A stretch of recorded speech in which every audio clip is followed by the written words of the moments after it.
What's going on, everybody? Welcome to the Bigger Pockets Real Estate Show, episode 898. I am Henry Washington, and I'll be your host today as we dive into a very special episode focused around just one deal. Today, we're going to hear from Lacey Russell. Lacey is new to investing, but she was able to make her first deal a really smart deal, even in a crazy expensive market with low inventory. And when I say expensive, I mean expensive. We'll also hear from one of the heroes of this deal, Lacey's real estate agent, Sam. Sam is one of our elite agents here at BiggerPockets. So if you are looking for an investor-friendly real estate agent who understands investors and the goals investors have, then go to biggerpockets.com/agent finder today.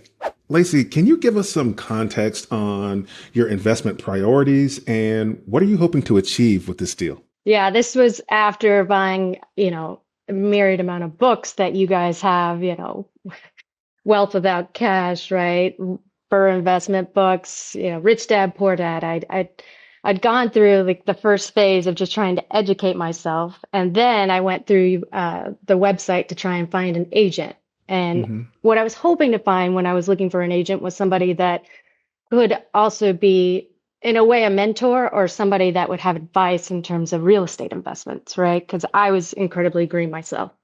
Okay. And fortunately, when I met Sam, he was all of those things. He was a sounding board. He was somebody who had great ideas, and he knew our market, and he knew, right, like how much potential there was in the current market. Even though inventories were low and everything that we were looking at initially was kind of like, with interest rates going up, maybe buying something that's already built doesn't make sense. Maybe we go and build. I want to make sure I understand kind of your order of operations and your logic as you were thinking through this, because there's a lot of people who are in your shoes or in a similar position where they live in a market, they think they see some opportunity. You said that kind of struck my attention. You said, I saw the opportunity and the need for investment. And so that's what sparked you to want to look into it. So from that perspective, were you seeing the need for housing? Like what is it that you were seeing? Yeah, no, I appreciate that. That's a great question. So we live near a very high-end resort town, and a lot of the folks who work in this resort town can't afford to live there. And so a lot of them commute from the valley in where we live. And the inventory is just incredibly low. Even if it was affordable, say it was 10 years ago right now, and we can get 2, 3, 4, 5 properties at 2.5% to 3%, the inventory, I believe, would still be low. Okay. So your step one was you identified that there was some opportunity in your market. This is my opportunity. I'm going to jump in here. I'm going to try to invest and solve this problem where we need housing for the people who are working in this area. Now I just need some help. And you jumped on the BiggerPockets Agent Finder and found Sam. So Sam, talk to us a little bit about kind of what that approach was like from Lacey and then kind of what you see within that real estate market. Yeah, to add some context to both markets and why we have such low inventory, the average sales price in Jackson, Wyoming is like $5 million, $5.2 million. Down south of Jackson. Excuse me, the average home sale price is $5 million? $5 million, yep, as of 2023. Wow. Yeah. Yep. So then you go to Star Valley, which is south of Jackson, and you're at $685,000 average sales price in 2023. And both days on markets have increased from, just a few weeks during COVID because we had all this demand coming to our area when international travel was restricted and people wanted to vacation still domestically. So now we're at like 120 days or so, 3 to 4 months for both markets. It's slowed down a little bit, but prices haven't moved much. So you do the math on some of these existing deals and you just realize that rents are not going to cover the financing unless you're putting 50 or more % down. So we ran all these numbers through the BiggerPockets investment property calculators and otherwise, and just napkin math is pretty blatantly obvious that you're not going to be able to make these deals cash flow. And so that's when we just said, okay, instead of stopping our search there, let's just get a little more creative. What can we do? And luckily, there's a good amount of inventory on land, especially some of these smaller lots. And as long as we could put a couple different pieces together and use some creativity, including bringing in a a builder that was actually relocating to the area, it can make a lot of sense because the spread between building prices and retail prices, there's still a good amount of money or a good amount of profit margin in there for a builder to come in and be successful. Yeah, I mean, I think you're singing the song of a lot of people in expensive markets, right? They know that there's a need, but are trying to figure out, how do I supply housing and buy it at a price point where I can afford to make money while solving that problem. And so I understand kind of like the logic that got you to look at the land.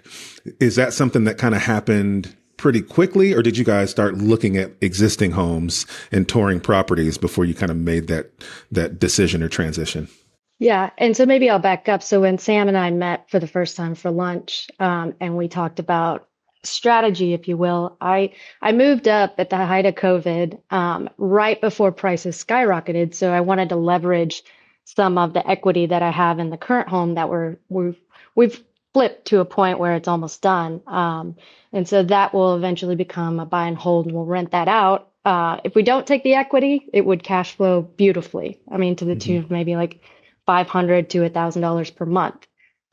We'll probably take the equity out and roll it into the new property. But initially, we did think about looking at that equity and buying existing property within maybe a 20 to 30 mile radius. And everything that we looked at, while it was great, and Sam is correct in saying that none of it would have cash flowed, I guess I just got to the point where I thought, if it's not going to cash flow, right, it should be an appreciation play.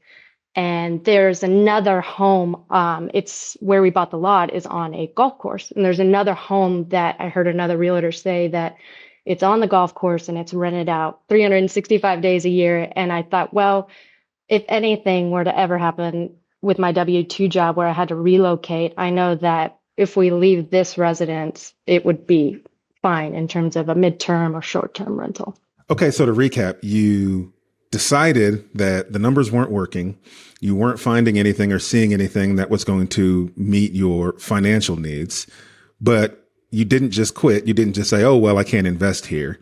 You decided to start looking at land. How did you help in that decision process, or was that Lacey's idea? Like, how did you guys come to that decision? Because it's a pretty big shift from an investor's perspective. There's a lot that goes into building new construction that is what people would consider risky. It could be expensive on the front side. And so a lot of new investors tend to want to stay away from this. So how did you guys come together in that decision process? Yeah, I think it's starting from, you got to get to know each other, because there's a lot of intimate financial details you need to go through to get a full picture of what someone is trying to achieve in their investment career. And unless you know all the different tools you have in your toolbox and dials and levers you can pull to make something creative happen and improve someone's portfolio, it's tough. So you basically we got to know each other first, and then we said, all right, you've got these existing properties, you've got, other business ideas. We've talked a lot about side hustles and things. So a full financial picture helps to start, and you just have to build rapport and do that. And that's great. And then, of course, yeah, there's a lot of brain damage that goes into building a house, and there's a longer timeline. That's a phenomenal way to put it. Yeah, it's not easy, but Lacey's energetic, and they're both of them are like, hey, we're willing to take this project on and make this happen for a more optimal result. And so there are trade-offs in any kind of strategy you decide to go with, but one saying I use is, for any deal, even though of course I'm in sales and I want to sell existing inventory with high prices and stuff, it still has to make sense for you. And I say you got to keep the rubber down and the paint up. It's basically that you don't want to be upside down on any deal, no matter how much you love the area and how much you think it's going to appreciate. You got to make a fundamentally sound decision based on income or your ability to float it. I love that. And the only other color I'd add to that would be that the inventory in the market is aging, right? And with that comes a whole slew of problems potentially. And I just also had it in my mind, well, if I'm going to invest the money, I don't know what might pop up down the road. So I could potentially spend the same amount of money on repairs and remodels. I know this from experience based on what I've done in the current remodel, that if I just kind of take a little bit of that money that I know potentially might be needed for some of those expenses and just invest it up front and know that it will be taken care of by somebody I trust, then it made sense to me to do it like that. And Sam, had you had any previous experience with helping investors on new construction projects? Yeah. So the trickiest part, I think, is matchmaking. I say that your network is your net worth, and you better have a really trusted builder network.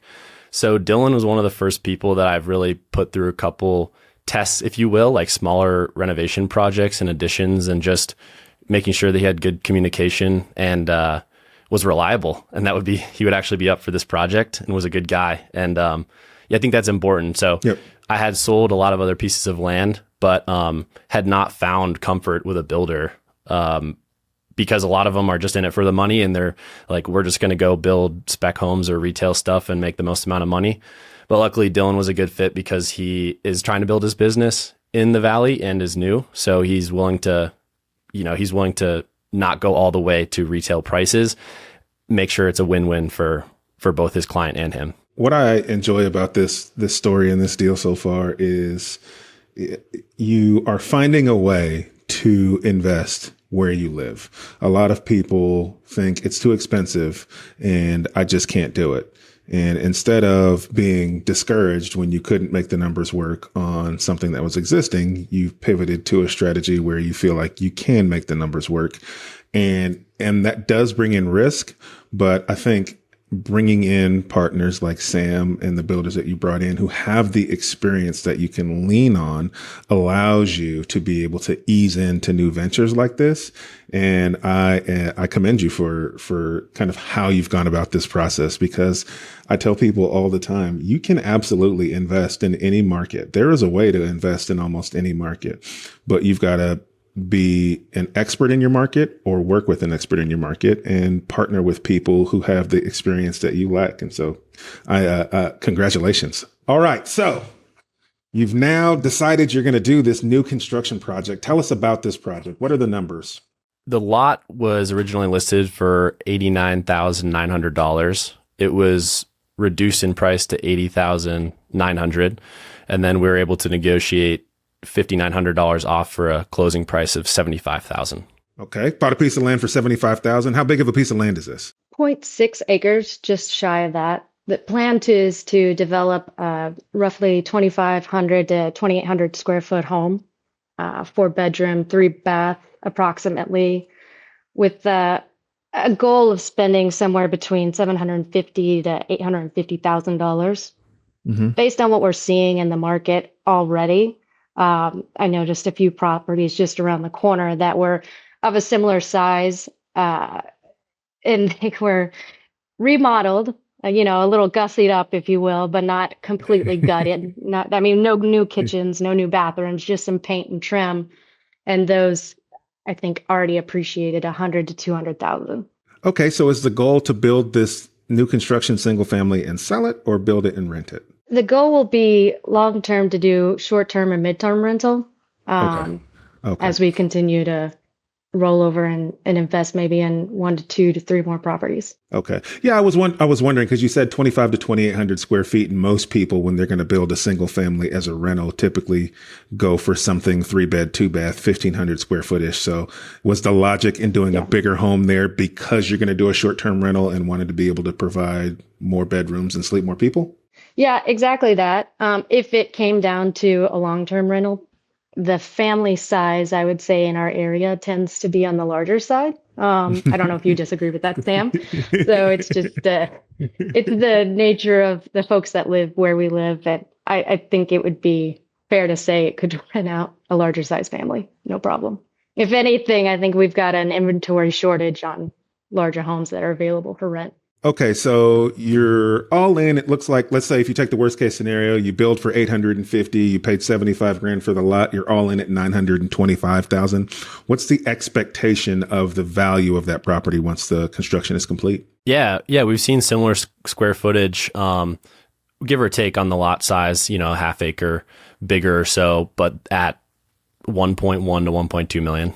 1.1 to 1.2 million. And that's just once it's complete. That's not having to wait for any appreciation, right? And that's the magical part about where we live is it's close enough to those high-end areas that the folks that can afford it would happily do so and happily move there to be only 30 to 45 minutes away from a really nice ski resort. Yeah, $175,000 worth of equity right out of the gate is pretty darn good, pretty darn good. And so what's the, well, I guess, let me lead into it this way. How did you finance this project? So Sam also introduced me to a banker that he knows. I think meeting Sam has helped me really, really build my network in so many ways with regard to a builder, an amazing real estate, agent and advisor, and as well as a banker. So yeah, that we're just going a traditional route through that contact. Is it a construction loan? I would assume a commercial construction loan. Yep, that will convert. So the land piece will convert to a construction, and then we'll convert to a mortgage once it's complete. All right. So yeah. So for those of you who are unfamiliar, I would assume this is a local regional bank to the area. They're based out of Idaho, but U.S. bank. So I think it's pretty well known. Okay, that's pretty big bank, right? So for those who don't know, you can go to a bank when you're doing new construction. You can get a commercial loan, and that commercial loan will cover the construction, and then typically it will convert over to a principal and interest loan once the construction period is complete. Oh, and Henry, if I can add too, just that this lender keeps their paper, so they're offering rates, lower, like 1 point lower than the average. And that's kind of a beautiful thing, as well as working directly with a bank. They can do lot loan to construction loan to traditional 30-year fixed all in one house instead of transitioning lenders over the course of that process. Absolutely. So what Sam is saying is these lenders that he's speaking of typically are called portfolio lenders, not because they do portfolio loans, but because they keep the loans in their in-house portfolio. So they don't go sell these mortgages.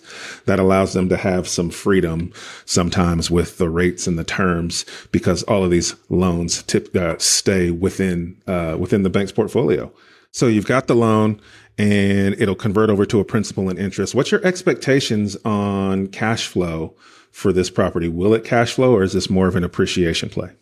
I think this is all appreciation. I've been fortunate enough in my career, in my W-2 job, that I can cover any necessary bills and expenses, and I've planned for that, right? Contingency funds, but I do think it's an appreciation play for quite a while. Throughout the whole process, my expectation was actually that Lacey is going to fall in love with the home that she designs and builds, and then she's going to move into it. And then she has this great existing house that she could rent out, and it will cash flow really nicely. So I think she has some options, but if you go linear with this particular deal, I don't think the numbers look super good on cash flow, but she always has the opportunity to move into it and then have her other property cash flow great. Yeah, that's fantastic. And this is a great conversation to have, because a lot of people will choose not to buy a property specifically just because it doesn't cash flow. But I think what you're highlighting here is there are other benefits to owning property. And cash flow is really just one of the ways that a deal pays you, because you're walking into $175,000 worth of equity. I'm sure Sam has some idea of what that equity can grow to year over year in that area. So that's just your equity year one, but your equity year 2, 3, and 4 may continue to go up, especially as interest rates go down. And then one of the things that we haven't talked about at all is the tax benefit that you'll get for owning this home, which will actually help you keep more of the money that you make at your W-2 in your pocket. So it's just because a deal doesn't cash flow doesn't mean you shouldn't buy it. I just think we have to be careful and always walk into equity, which it seems like you're doing. Yeah, no, I appreciate that. That's a conversation I was having this morning with our SVP, who also does some real estate investing and, on her properties, right? It's not about cash flow either, but it is about that depreciation play. So it's just one avenue. I think I've learned that I need to pivot. I have investments on the personal side. I have 401ks. I have all the traditional investments, right? And this is just another piece in my life that hopefully sets my family up for a nice little retirement. Yeah, that's a great perspective. Everybody has a different reason for investing in real estate, or I should say a different goal. If your goal is to purely generate cash flow so you can quit your job, then this probably isn't the type of deal that you need to do. But if your goal is to build long-term wealth and have equity that you can either leverage to do something else or build your net worth, then this is a really good investment from that perspective, because you're getting something brand new. You're deferring the maintenance for years. And so I think that,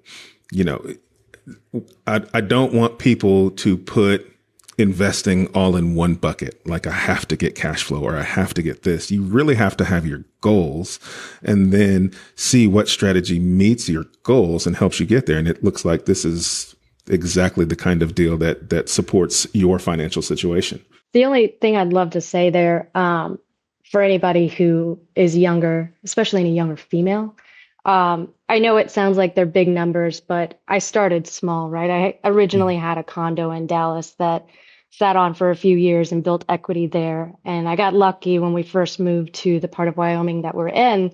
And I fortunately built equity there. You just hear a lot about build your portfolio, 60, 70, 100 plus investments, and it can feel overwhelming. And I would just say to anybody, I would encourage them to just start small and start what makes sense to you and what you're comfortable with, right? Because everybody has a different risk tolerance. I tend to be a little bit conservative. I mean, I'm finance by trade, so I do a lot of risk modeling. And to me, I'm taking a slower, I wouldn't say simpler strategy, but more of a cautioned approach, if you will. Yeah, I definitely wouldn't call new construction simpler. But It can feel like that if you've got the right team. And it sounds like you've right. done really well at bringing in the right people. So to piggyback on bringing in the right people, Sam, you hinted about it earlier about finding a builder or contractor that kind of can meet the needs of your client base and build at a price point that really creates this win-win. Talk to me a little bit more about like that dynamic, how you found that contractor and how you guys all created that win-win situation. Yeah. So I met Dylan on Instagram of all places. And to most boomers or older people, they go, no way, this is a reliable source for a builder.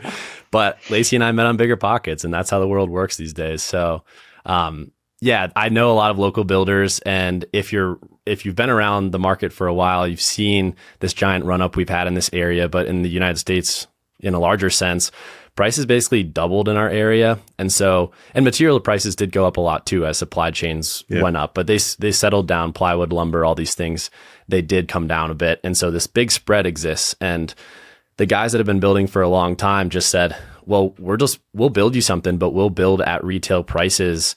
And make $500,000 in profit on each deal on a $1 million house or a $2 million house. And so, looking for someone like me and like Lacey, someone that was eager, had a lot of energy, and was looking to take on a new project to develop their business and make a name for themselves in this market, was important, because he recognizes that he could make a bunch of money doing spec homes, but it's also risky for him to float all that cash. So by having a client lined up, he's got, guaranteed cash draws from this construction loan, and he wants to make a business in our area and also develop friends and relationships. And that's kind of the mantra behind my relationship with Lacey too. It's like, I just want to work with friends, and Dylan does too. So, we went and ate Cajun food together and had some beers, and it was a good time. And just working with someone that you really trust and isn't in it just for the money is really refreshing.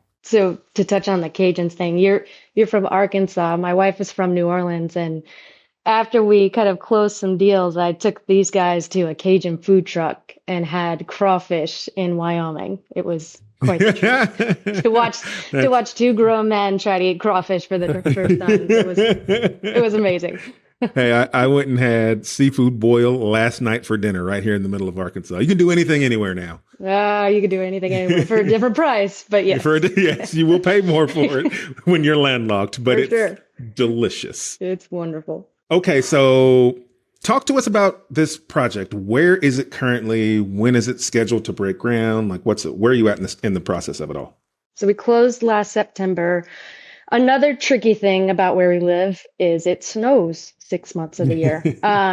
So we can't break ground until the spring. Like you literally can't break it because it's frozen. Yeah, it's rock and it's frozen. And you have to hustle like hell to break ground in the summer because it could be a short summer, right? And you want to be Yeah. able to get the frame up so you can work inside through the winter. But the goal would be to break ground this summer, God willing, and then hopefully be completed by the following summer. Knock on wood. I love that. I think you guys are a phenomenal example of what new investors can accomplish when they put the right people around themselves and they are willing to not just give up when the first thing that they think of doesn't work. On that note, I want to ask you each one question that hopefully can help some of the people listening. So, Lacey, can you give us, you've gone through this process, you're now about to break ground, hopefully soon here. What would you say is the one thing that you did in this process that really helped make it all easier for you? The one thing that I did, well, I mean, without the BiggerPockets website, that was the greatest tool that could have ever been available to me. It was the pathway to meeting Sam. It was the pathway to meeting Dylan, an amazing banker. So I'm forever grateful, right? And I think network is everything and people are everything to me.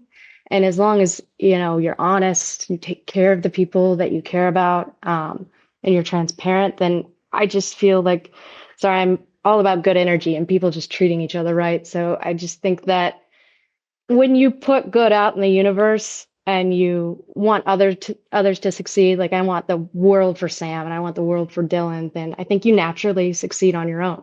And my success will look completely different than anyone else's success, right? To me, success is a couple of properties and a comfortable retirement for my wife and my family. But yeah. That's absolutely true. And you're speaking my language. I often say I don't always make the best business decision, but I darn sure make the best people decision. And if that people decision costs me money, I'm okay with that. But obviously, yes, I think having an investor friendly real estate agent who is in your corner can truly be a game changer for any investor, but especially for new investors. And you found that in Sam. So Sam, talk to us a little bit about how should new investors approach investor-friendly real estate agents like yourself? How can they add value to investor-friendly real estate agents, and how do they best work with you? Let's see. I think the best way, at least initially, to work with an investor-friendly agent is just be really transparent about what your goals are and what your finances look like, because there's nothing more frustrating than starting to look at properties and starting to develop this great strategy that sounds amazing on paper. And then we peel back the layers of the financial onion and it's like, oh man, we can't afford this, or we can't really go down this road because you don't know what goes into a build process, or you don't know what it would actually take to finance this project or whatever. So I think transparency is really important. And Lacey was really transparent with me, and I learned a lot from her as well. Like we have similar interests. I got a good recommendation for where to work on my classic car in the Valley. And I think there's a lot of things that I can learn from my clients as well. So develop that rapport and that relationship first and foremost. Hold off on looking at properties, trying to make the sale as an agent, and just get to know each other first. I love that. Yeah. Because I mean, I can't say enough how much I speak the world of Sam, and I know this is one small step to a really long and prosperous future together, but word of mouth is everything, right? And I speak his name anywhere I can in the Valley. So thanks, Lacey. Wonderful. I love this. This is amazing. I love hearing your story. I love hearing about your success. I love how you take care of people. And I love how you didn't quit when things got tough. These are the things that make successful real estate investors successful. There's no secret sauce with this business. It's been around for decades. People have been making money in real estate for a long time, and they'll be making money a long time after we are gone in this industry. The only thing that sets apart the successful people are you can't give up. If you don't quit, it's going to pay off eventually. And you guys are just doing fantastic. So thank you so much for coming on the show and sharing your story and sharing the wins and the tribulations along the way. And we wish you nothing but the best of success moving forward. Thanks, Henry. Appreciate it. thanks, Henry. It was a pleasure to be here. All right. Thank you so much for listening, everybody. Once again, if you want to learn more information about Sam, Lacey, or myself, you can find that information in the show notes. And if you want to find amazing investor-friendly real estate agents in your market, you can head over to biggerpockets.com/agent finder. Thank you so much for tuning in. We'll see you on the next episode of the BiggerPockets podcast.